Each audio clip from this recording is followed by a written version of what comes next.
The opening words this morning are from the singer-songwriter Leonard Cohen. Democracy is coming to the USA. It's coming to America first, the cradle of the best and of the worst. It's here they got the range and the machinery for change, and it's here they got the spiritual thirst. It's here the families broken, and it's here the lonely say that the heart has got to open in a fundamental way. Democracy is coming to the USA. Sail on, O mighty ship of state, to the shores of need, past the reefs of greed, through the squalls of hate. Sail on, sail on. I'm sentimental, if you know what I mean. I love the country, but I can't stand the scene. And I'm neither left or right. I'm just staying home tonight, getting lost in that hopeless little screen. But I'm stubborn as those garbage bags that time cannot decay. I'm junk, but still holding up this wild little bouquet. Democracy is coming to the USA. I invite you to light a candle together with me as we illuminate this flaming chalice, the symbol of our liberal faith. We light this chalice to illuminate the world we seek. In the search for truth, may we be just. In the search for justice, may we be loving. And in loving, may we find peace.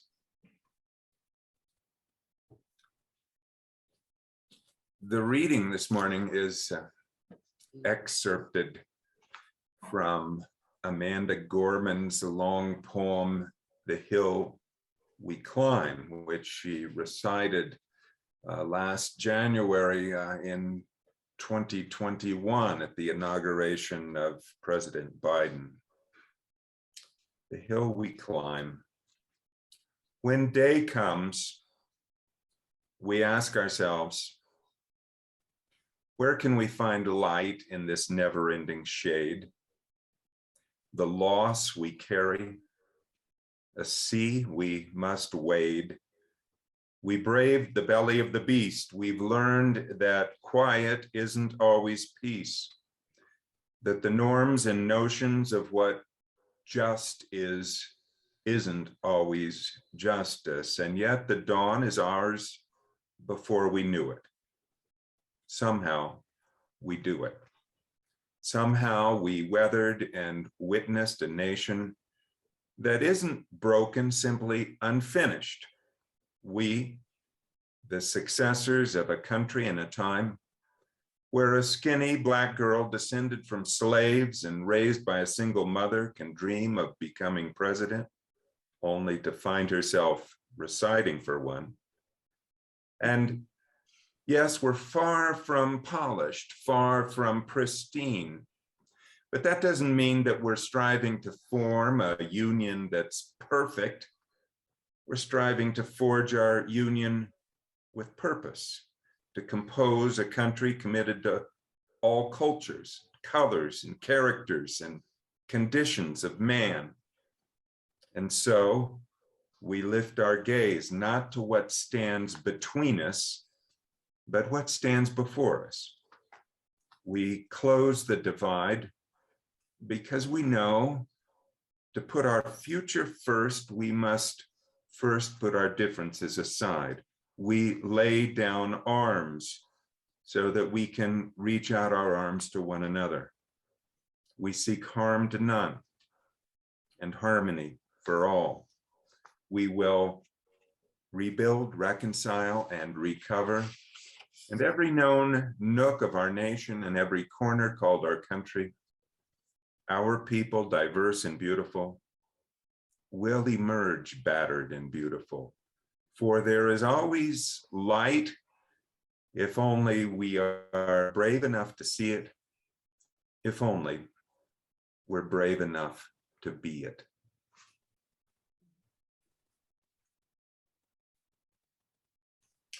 How much of the vulgarity of American culture is due to the fact that we have become a nation of strangers? How much of the incivility in our politics can be traced to a breakdown of respectful person-to-person communication? The good news is that a cure for this malady is readily available. Through everyday acts of kindness, by reaching out to others in a spirit of helpfulness and cooperation, we can begin to reweave the fabric of community. Indeed, the mathematical algorithms that measure degrees of separation across the planet show that whenever we reach outside our own personal comfort zone, for example, to encounter someone from a different race or a different religion or a different political viewpoint, our actions have a multiplier effect. One person who breaks through the ghetto of privilege and prejudice can actually lower the level of global estrangement much more than you might predict. But maybe you didn't need a mathematical analysis to tell you what the world's religions have affirmed for centuries, that the best way to bring our world closer together, to lower the degree of separation and strife, is the old-fashioned way, through charity and compassion, by practicing patience and goodwill, turning strangers into friends and enemies into conversation partners, one by one by one. Let's take a moment of meditation.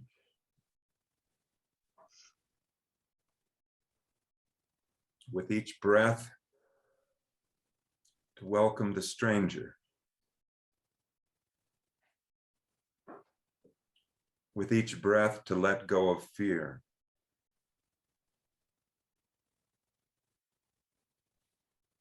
With each breath, to embrace the other.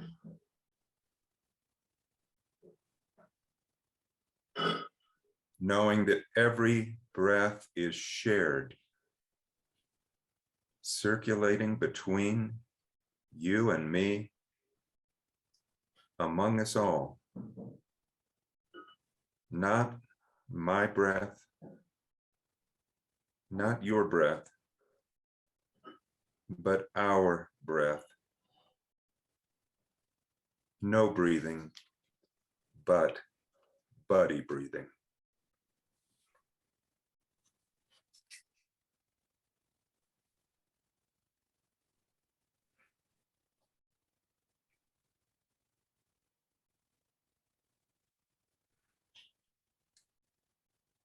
Amen.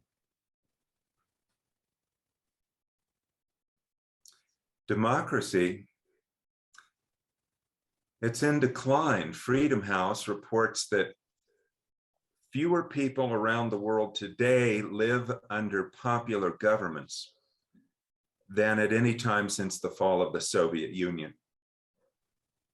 Here at home, 19 states have passed 34 laws making it harder to vote, while almost half of all Americans of both parties, tell pollsters that they think democracy is in crisis, and they think that for entirely different reasons. Americans have seldom been so divided. Faith in public institutions is at a low ebb. Here are some of the signs and symptoms of a republic in decline. The Supreme Court has lost its credibility. Grabbing a seat on the court is now more a matter of gamesmanship than statesmanship. Public schools that were intended to create educated citizens have become boxing rings for brawling over book bans in unisex bathrooms. Less than a quarter of the public reads a newspaper. 2 of the last presidential contests have been awarded to the loser, who actually got a minority of the popular vote. Organized religion is losing adherents, while QAnon and cult-like conspiracies fill the vacuum once occupied by mainstream churches and synagogues. Volunteerism is down. Even before the pandemic, blood donations had been dropping for decades, and it's the same with philanthropy and charitable giving. Hate crimes are on the rise. Bigotry is becoming socially acceptable again. By many, many measures, the United States is shredding at the seams. Passengers are punching out the flight attendants on airplanes. Homicides are surging. Armed militias plot to kidnap and lynch members of Congress, which some call legitimate political discourse. Which is scarier? The trigger-happy vigilantes or the politicians who incite and coddle them? In Ukraine, these past few weeks, we have witnessed what happens when a democracy is assaulted by an external foe. In the United States, the enemies seem to be mostly internal, although we do know that Russia has hacked social media to sow division in our nation, stoking discord over issues like immigration, fueling Islamophobia, and fanning flames of tribalism. Russian trolls and bots manufactured fake Facebook pages like Being Patriotic, which attacked refugees while celebrating the Confederate flag. They masqueraded as leftists with phony Black Lives Matter pages that likened police to ISIS terrorists. The ugly strategy was just to stir the pot and escalate the rhetoric. But the Russians aren't all to blame, and neither are Donald Trump nor the pandemic, which merely served to exacerbate existing tensions. You just need to read the comment section in the Washington Post to understand that vitriol and rancor are endemic in our culture, which seems unable to have a conversation on any important topic without name calling or accusations of treason. I think it's important to face the reality and the magnitude of the threat. As James Baldwin wrote, not everything that's faced can be changed, but nothing can be changed until it's faced. So we have to acknowledge the depth and extent of the dangers facing our republic, but neither should we exaggerate them, because despite all the threats, there are still signs of health in the body politic. Over the past decade, prison populations in the United States have dropped 13% by 300,000 inmates, roughly equal in scale to the population of mid-sized cities like Tampa and St. Louis. That is a lot of liberation. Barack and Michelle Obama consistently top the list of the world's most admired men and women. Last year, Trump still made the rankings, but below the captain of India's national cricket team. Though hate crimes are rising, so are the numbers of Americans who identify as biracial or multiracial. 94% of respondents say that interracial marriage is not a big deal. That's up from just 4% when I was in grade school. So we may yet smooch our way to one big human family hug. Despite the pandemic, Americans showed up at the polls or cast a ballot by mail in record numbers in 2020. Though organized religion is slipping in influence, more and more churches are embracing women's ordination and celebrating gay unions, even as the landscape becomes more diverse, with the number of mosques and synagogues and Buddhist and Hindu temples now rivaling the number of Catholic parishes across the country. So maybe America isn't falling apart at the seams after all. The divorce rate is at a 50-year low. People are shopping less. They're spending more time and money pursuing experiences rather than buying stuff, purchasing yoga retreats and master classes that just might help make them more well-rounded human beings. Even the rise of the nuns, the religiously unaffiliated, that's not such a bad thing. A little irreverence never hurt anybody. Perhaps more important than surveys or polling data is a study from Stanford University that showed that when 1,000 citizens from across the political spectrum were assembled to discuss the reality and threat of global warming, minds changed. Over the course of 6 days, individuals from a variety of socioeconomic backgrounds, white, black, male and female, conservative and liberal, were gathered together to read briefing papers on both sides of the issue, to ask questions from a panel of nonpartisan experts. The experiment was called America in One Room.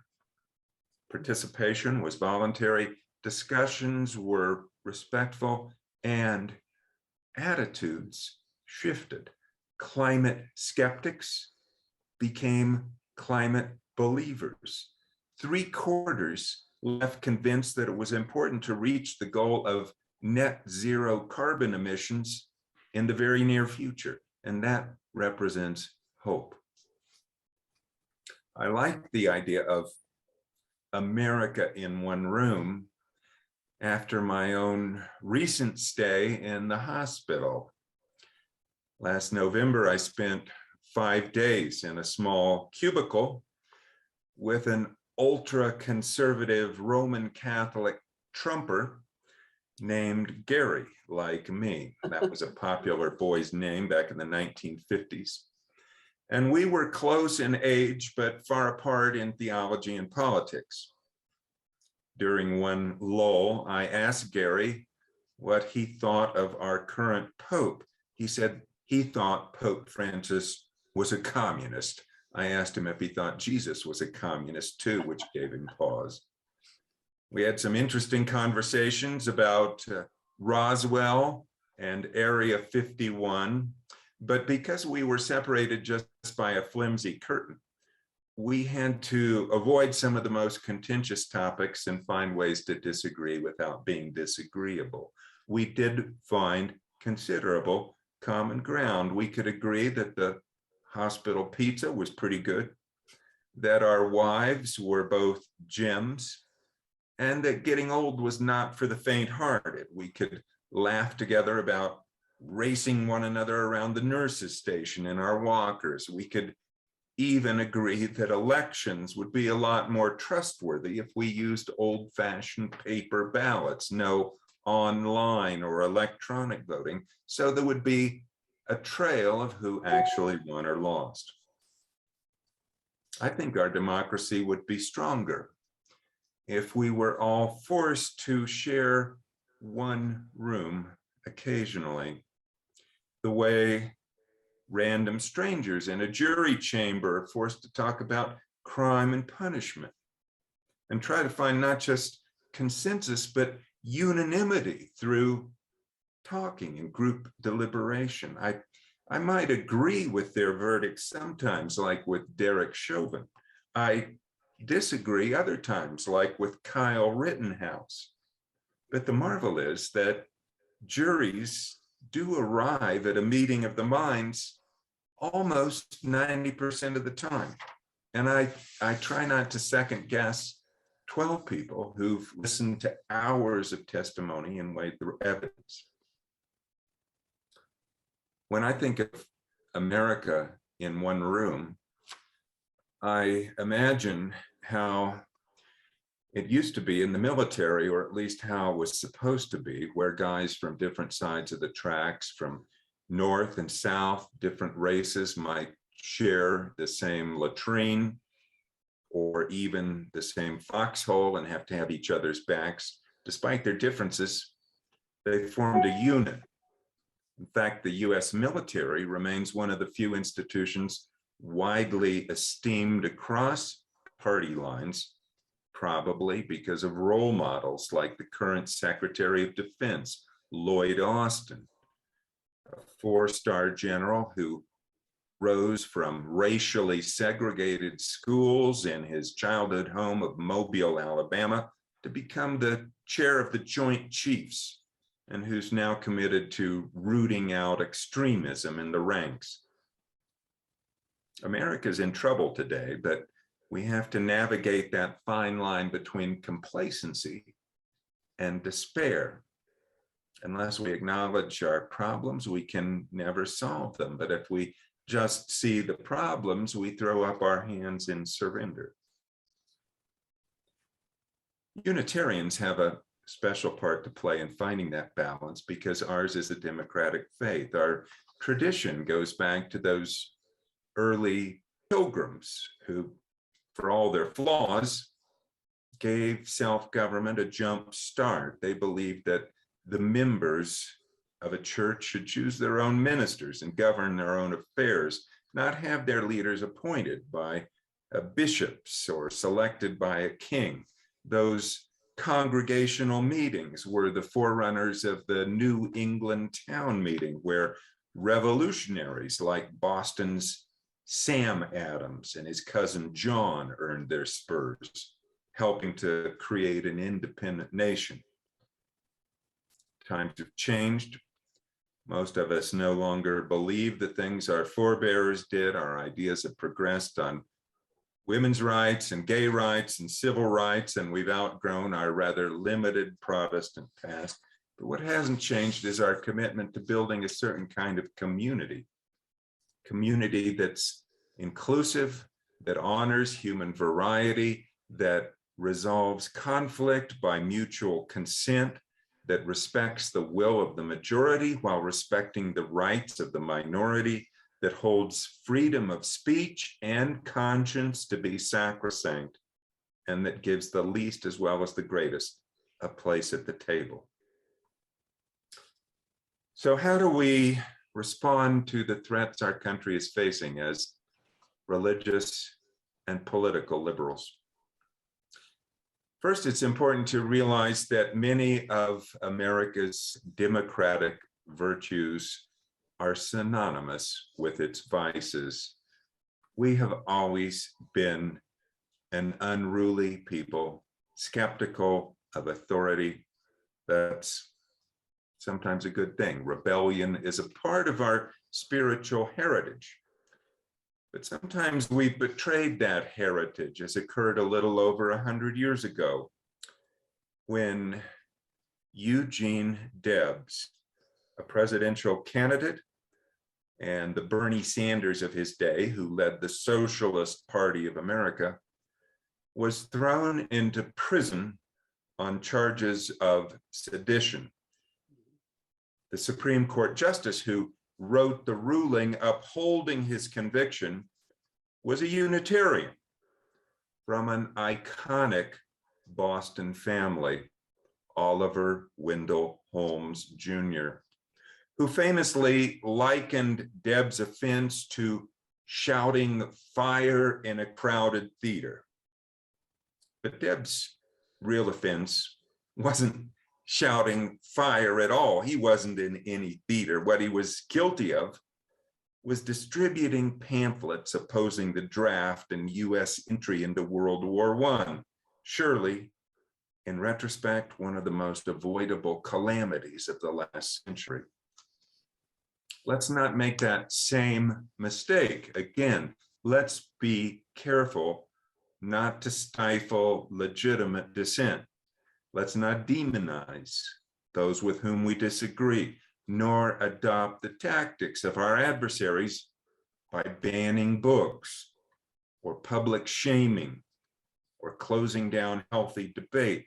Don't cancel those with opposing views. In fact, if we value diversity, we should be welcoming more political variety into our congregations, Republicans, as well as libertarians and Greens and independents, because we are not a wing of the Democratic Party. Indeed, we should be critics of any party line that threatens to become a new orthodoxy. Without being doctrinaire, however, we do need to be principled. We won't roll back the clock on voting rights or reproductive freedom or same-sex marriage. We can't allow that. But the only way to score permanent victories is to forge broader alliances, to meet people where they are, to be willing to be changed ourselves by that encounter, to invite more and more folks into that one big room where you don't have to look alike or think alike to love alike. So be curious and don't assume that you know what's right for others. Get to know your neighbors. Learn a foreign language. Talk to someone under 30.